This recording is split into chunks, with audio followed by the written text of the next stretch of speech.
I always get the shortest time. I don't know what it is, but I'll go fast. It's a pleasure to be here. Congrats on all of you first-timers. Anyway, I joined Apple in 2000, and people said, "Are you crazy?" In 2000, we got to remember, Apple was a very different company than the one we know today. $5 billion in revenue, lost money. Today, Apple does $5 billion in revenue every 5 days. It's 40 times the size. We had 4 products, 2 laptops and 2 desktops, period. And I came to Apple from Target, where we had 100,000 products. But I went there because I met Steve, and I was completely inspired to get the chance to work with that person. Smartest person I ever met. And I said, I don't care about what the outcome is. I want to learn from this person. And we became a good team. So I was the first retail employee and kind of did the retail stores. In May 19, 15 months after I got there, we opened our first store. And just like when I joined the company, people said, "Are you crazy?" The overall reaction was, "Are you crazy? Why would Apple open stores?" In 2000, everything was going online, the dot-com boom. PCs were being bought, computers were being bought by Dell and configured online, and Dell was flourishing. People like Intuit didn't really want to make for the Mac because the market was so small. So the software would come late and it'd be kind of dumbed down versions. And there was one big PC specialty store that was closing its doors because they couldn't make money serving 95% of the market. Yet Apple's going to open stores. This was a great quote. I give them 2 years before they turn the lights out on this painful experiment. But as we all know now, the stores did really well, right? And Steve used to always say, and if you read his Stanford commencement address they delivered over here at the stadium, you can't connect the dots looking forward, but if you look back, you can. Well, no one had really invented design thinking back in 2000. But as I look back at the steps we took to imagine the Apple stores, we followed what Diane's going to reinforce for you later, a traditional design thinking process. And because you're going to do that this afternoon, we really want to reinforce the idea of design thinking. So let me just run through what that means real quick. The first thing you do in design thinking is you define the problem. For Apple, it was very simple. We were going to open stores because we needed to get more customers. This is an ad we took out in the Wall Street Journal the day we launched the stores, and it basically says, we have 5% of the computer market, and that's 25 million customers, but we want the other 95. So the problem was, how does Apple get more customers? Back in 2000, you probably don't realize this, but Best Buy wouldn't even carry Apple products. They didn't sell well enough. Circuit City didn't carry Apple. You had to go to a little mom and pop store or Sears to get an Apple product. Steve said, if we can't control point of sale, we can't control the customer experience. So that's the problem. How do you get customers? The next thing in design thinking is you got to empathize with customers. We called it, what are the pain points customers have that we want to solve?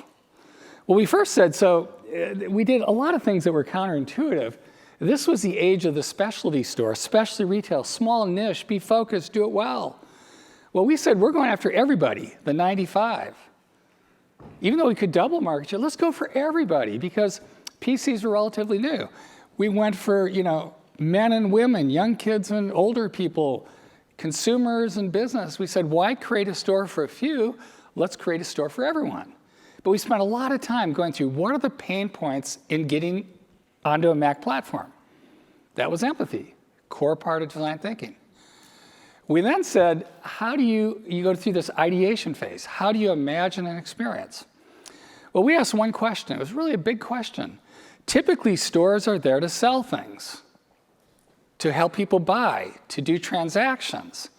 We said, no. How could a store improve someone's life? Because to get someone to switch their whole operating system from a PC to a Mac, you had to do so much more than sell them a product. And so the question we tried to solve was, how could a store change someone's life for the better? And we worked really hard at that. And so when we did that, I collected a group of people. This is about 4 months into being at Apple. My first 2 months, I just go to the ET meeting once a week and come back to my desk and think. But we brought together people, a high school kid, a recent Stanford grad for a college grad, the guy who did the original Apple commercial, the 1984, IBM commercial. We had all sorts of people in a room, and we said, let's imagine an experience that could truly change someone's life. So we made a list. What would you do if you're going to do that? Well, first, like I said, we're going to be a store for everybody. We're going to try to change everyone's life. But the first thing we're going to do is we're going to locate right where they live their lives. We don't want people to drive 10 miles to go to a store. We want them to go 10 feet out of their way, because then we can be a part of their life. You can't be a part of their life if you're not located where they do. So we had to decide to put our stores in these high traffic, very expensive locations, even though people didn't think we could succeed at retail, because that's where you have to be to get a chance to suit up, to have traffic. We're going to locate where they live. We're not going to have any salespeople, no commissions. You think about buying expensive products, you put salespeople on and they look in your wallet. We're going to look in their hearts, and we're going to deliver expert advice, and we're not going to sell anybody or offer anybody anything beyond what they need today. That would be a good experience. What if we only carry a few things to go with the Mac? Even though the PC had stores like CompUSA, 20,000 feet of merchandise that could support you, we're going to make the hard decisions ourselves. So we will offer 5 digital cameras, 3 music players, 5 printers. We're just going to pick the best of the best to make it easy. We're only going to carry the best things for a customer. What if you could try every product before you buy? Now today you go, what's the big deal? Back in 2000, not a single product in the world was opened up out of a package. You'd go to a store and all it was a big display of beautiful boxes. That's why Apple invested so much in the quality of their packaging. But we said, what if we could put every product on display, load them with demos that people could literally come in and try a Mac in the store and try every product before they buy? That'd be hard to do, but that's what we imagined. We said, what if we delivered a variety of face-to-face support where people not only could come to buy a product in the store, if you're going to change their life, you got to do things after they buy. So we devoted half the space in the store. We imagined, let's put half the space to owners and half the space to new customers. Seemed like a good idea. But then we had to imagine, what are the kind of face-to-face things you might do, from training to technical support to you name it. And what if we could repair a product next day? The average at the time was 10 to 14 days to get a computer back if it was broken. Well, if you think about it, you can launder a shirt in 24 hours. Which is more important? I probably got another shirt in the closet. I've got one computer. When that computer's down, I'm out of luck. I can't do my stuff. How do we repair things next day? And then finally, if we really did great, we would create a place that people could belong. And every time they wake up, if it's a weekend, they go, let's just go to the Apple store. It's a fun place to be. I just like to be there. I'll meet you at the mall. Let's just meet at the Apple store. That'd be kind of cool. Okay, so that was our ideation. That was the list we made back in 2000. The next thing you do in design thinking is you prototype. Well, we called it, let's build a mock store. So we got a warehouse, and we built out the store in secret. And every week we'd iterate and try new things to build a beautiful store. And that's what we designed before we built it. That's a design thinking step. And then they say you're supposed to test. I do not believe in tests. That's me, right? Because when you test something, it's a sign of a lack of commitment, right? When I was gonna recruit all these people to come work at Apple, I told Steve, I'm not coming if you want to open a few stores and test it. Why would I give up a career at Target to come to Apple for a test? Now, if you want to launch and learn, I'm all in. So we said, we're going to launch some stores. We're going to learn from those, which today is we'll test and learn and iterate. But there's a big mindset, because companies that just try things, it's just a lot of random stuff hoping to get something to stick. I really believe, and Apple knows this, you got to really think hard about what you want to do, prioritize, do it exceptionally well, and then learn. So our test was 25 stores. So we're going to open 25 stores in 6 months, which is a lot of stores really fast. But if we're going to learn, that was the launch and learn for Apple Retail, right? So that's what we thought about from a design thinking perspective. Now, the good news is we learned a lot in those first months, like on locations. This is a store in North Park, Chicago, right across from the main L station, right? We learned we could be in shopping malls that are high traffic. We could be on streets. We could be in cities. We could be at specialty. All of our locations worked as long as there was traffic. So whatever void we went to, any location type would work. We learned how to deliver expert advice. It was really hard. Who are the people you hire? How do you train them? What do they talk about? How do they meet all the different needs of customers, from business people to kids to adults to first-time users to switchers? Really hard, but we did a lot of learning in our testing phase. Carrying the right stuff. We played around with lots of merchandise to get the right merchandise. We spent a long time learning how to test drive. Wi-Fi didn't exist at this time. There was no Wi-Fi. This is a world, when I came to Apple, I didn't have an email. Target didn't have email. We had phones in meetings. This is not that long ago. The world was very different. And to put products on display filled with content, I mean, people would come in and surf the net and they'd look at the wrong site. Well, you don't want the next person to come up and see that site open. You know, we had to figure out, how do you keep cleaning and refreshing these computers after each person uses them? There was a lot to learn to really let people test drive before they bought. Right? Oops. Wait, this thing jumped ahead quite a bit. Let me go back. Sorry about that. Test drive. Yeah, I think we're good. Hang on a sec. Well, we'll keep going. Personal training. You know, how do you teach someone how to use something in the store, right? So we created, and then face-to-face support was really important. I'm sorry, but I'll jump back to that. Face-to-face support became really important. How do you do that? What kind of support do they need? We have half the store to devote to that. What are we going to do? But we learned about that. So repairing computers the next day, we got the first 6 months, 90% back the next day. But it was a lot of work to get that done. And finally, we worked hard to create a place to belong. We had summer camps for kids. There are people here, Matthew and Christine. I remember going to summer camp at the Apple store in Palo Alto. We had little kids running around with t-shirts. We had to fill the store with something. We had concerts in the stores. We had gatherings. We had Intuit, how to use Quicken classes. You know, whatever we did, we tried to make the store as a place to belong. And it was great. But none of this was easy. I'll tell you a couple stories. The Genius Bar. Steve was going, what's this idea? I remember I went to him one day. I said, I woke up last night. I've got how we're going to deliver support. We're going to create a place called the Genius Bar. And here's what it looks like.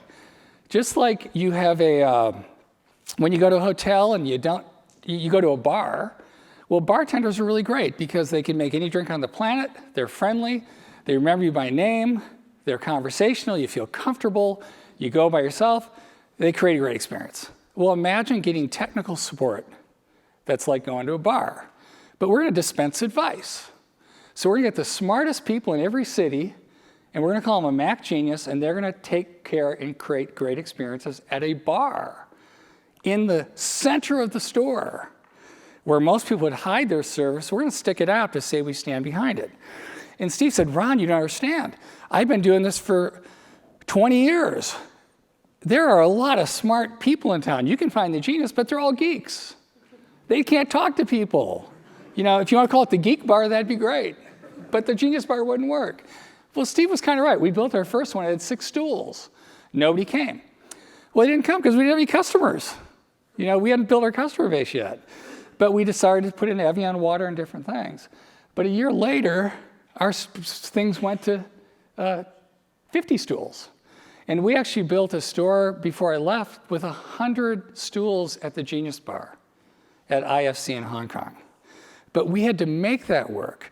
And the Genius Bar became so popular, it's actually kind of the soul of the Apple Store, most people would say. And if you would go to an Apple Store before, we had all these appointments now, if you're outside the store in the morning, you'd have lines of 25 to 50 people who would race to be the first person, you know, to get there. But the Genius Bar became really a good thing, but it was hard to do, right? Training. We said, what if we could offer a curriculum in the store? And you think people would sign up? I bought a computer, sign up for one-to-one training. Well, we offered it for $99. That seemed like a good price, right? Most things like personal fitness is $99 for a session. We offered it for $99 for the year. You come once a week. And we said, let's not worry about making money. Let's just get people to learn how to use the Mac, because we're trying to improve their life through doing it. It actually worked. So we had to build a complement to the Genius Bar called the Studio back then, where people would come for training. And to show the power of this, we're here at Stanford University.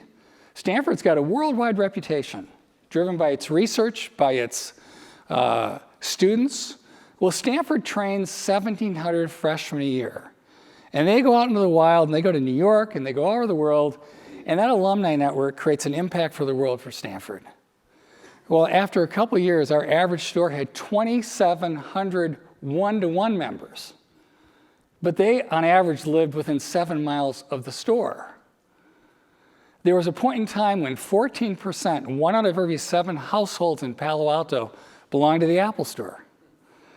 Now think of the power of that kind of program on word of mouth for a brand that was a cult, trying to go to a club, to creating a community of users. 2,700. Well, then you got to keep learning. And so then we said, but it's interesting. We had this great experience to buy a product. We had a great experience when you own the product. But it turns out we looked at some data one day, and from the time people bought their product to when they actually activated it, it was 7 days. So why would you spend a couple $1,000s and wait 7 days to turn it on? Well, because as much as Apple thought we had made it easy to set up a product, it wasn't for people. So I went to the ET, and I remember one day saying, we're going to do something new. We're going to do personal setup. We want people to walk out of their store like this, with all their data downloaded, take the top 3 things they want to do, teach them how to do that. They walk out with the confidence that I not only bought this product, I can use it before I leave the store. Well, the people at Apple, like Phil Schiller, the marketing people, you can't do that. We've spent years trumpeting ease of use. If people have to get it set up, it's not going to work. But I said, it doesn't matter. They're taking 7 days. Well, within 30 days, 90% of all products were set up in the store and personalized before people left. But these are all answering that fundamental question: how do you change a person's life through an experience in the store, right?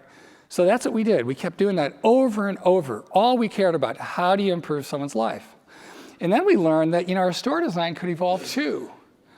And we built this one store in New York City. You've probably seen there. It's Fifth Avenue. It's $1 billion retail store. Think of one store.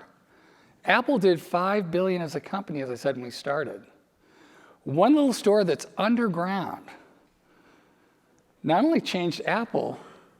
I love this quote. Apple has made a permanent impact on the city of New York, or whatever it is, and that cube an icon for the years to come. Normally that's done at 50 to 60 floors. We did that at 32 feet. But we also learned that not only could you change people's lives, we could change communities. If we built the right store in the right location, we could add value to the whole culture of where we inhabit it. So I've got a little video I'll play. It's 5 minutes, and then we'll be done pretty close. That will capture for you the essence of not only significant stores, but as you watch it, you'll get a feel for the culture when the Apple stores were kind of at their peak from a cultural perspective, probably 10 years ago, what it felt like for a customer. Every great journey begins with the first step. And we took our first step about a decade ago. When we started in retail, our first stores were kind of like many retailers, They were your prototypical stores put in a mall. Then we discovered that if you can tailor a store uniquely to its setting, it can actually improve communities.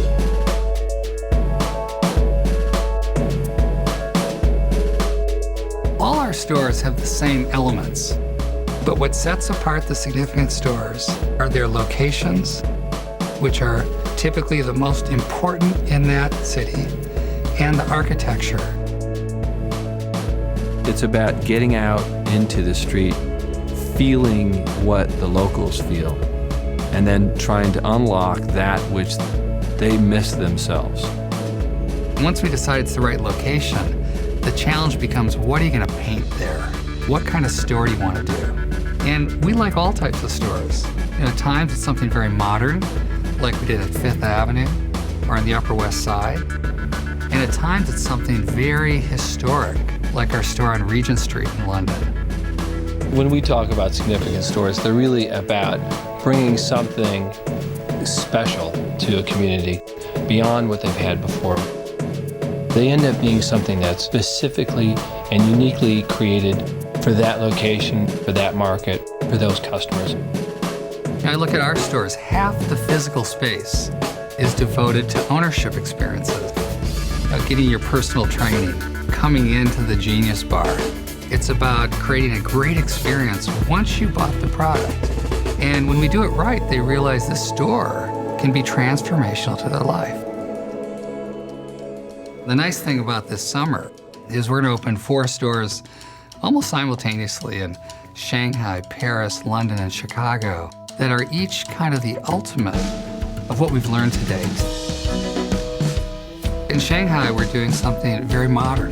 We've got this spectacular glass cylinder that looks like it just, dropped in out of space. And it's located right across from Shanghai's major landmark, the Oriental Pearl Tower. We've made the largest pieces of curved glass ever manufactured, and there it sits. Most retailers view their space as the square footage they rent. We view our space, the environment we inhabit.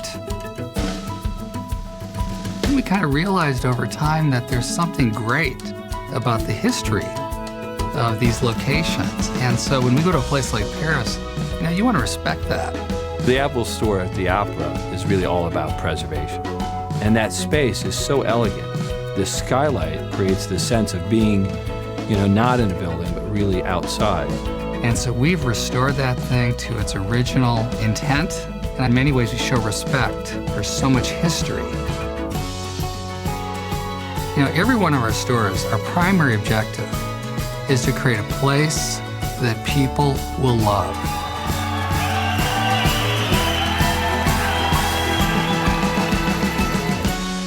If we could have people visit these significant stores and be inspired to do something greater, that is significance. The Covent Garden store being the 300th store, it's such a perfect marker. I think everything from 300 on will be like nothing before. And so as we went to Covent Garden, we said, we have got to create something that is really an experience. What I love about it is that it has a kind of grit to it. And that's one of our challenges, to keep a bit of that sense and not try to make it something it isn't. It's located on the most popular entrance to Covent Garden, and we have an entire building. As you enter, you're going to be pulled into this courtyard, and our hope is that we have captured the soul of Covent Garden through our store. Covent Garden will be the first store where all of the interior and the exterior is all historic fabric. Our tables will be English oak flooring. And each room will host a unique Apple product line. And then as you move up the stairs, and we actually have 2 glass stairs, we've never done that before. They take you to our service, the hallmark of the Apple Store. But then you're not done, because you can go all the way up to the 3rd floor. And so there's kind of a grace with which you move or get pulled through the space. And I think people will enjoy discovering the store. Covent Garden, it's one of our most special and prized stores. In many ways, it's the best that we've done so far, because it's got all of our thinking from the 299 steps that have preceded it. And what we look forward to is that next step. Because like all good journeys, you never want it to end.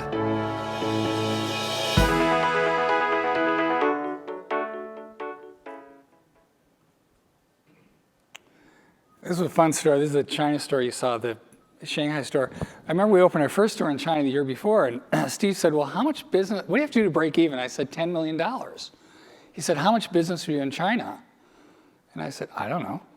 And he said, talk to the CFO. And I talked to Peter, $8 million in China.